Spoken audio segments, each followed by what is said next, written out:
Audience நம்ம பையன் எதுக்காக யமஹா ஷோரூம்ல இருக்கான்னு சொல்லி ஒரு குட்டி கதை பார்த்துட்டு வரலாம். எங்க உட்காந்துருக்கேன்னா பைக் வாஷ் ஷாப்ல உட்காந்துட்டு இருக்கேன். And I'm very nervous. இங்க உட்காந்து vlog எடுக்கிறதுக்கு நானும் வந்து கழுகிட்டு இருக்காங்க.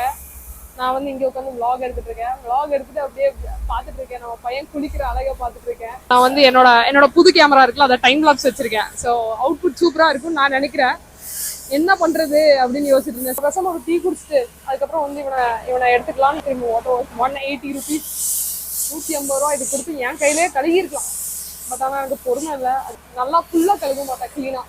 ஸோ அதனாலதான் நான் இங்கே வந்து உட்காந்துட்டு இருக்கேன். அங்கே போய் டீ குடிச்சிட்டு வரோம்.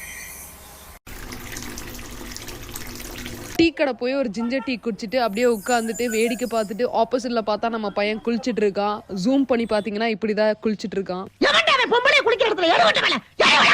வீட்டுக்கு போனோம்னு நம்ம பலபலான்னு இருக்கிற பையனுக்கு படாக் ஸ்டாண்ட் போட்டு செயின் ஸ்ப்ரே அடிச்சுட்டு இருந்தேன். அப்புறம் நம்ம பையனை ஆன் பண்ணா மேல் ஃபங்க்ஷன் இண்டிகேட்டர் லைட் ஆன் ஆயிருச்சு. சர்ப்ரைஸ்.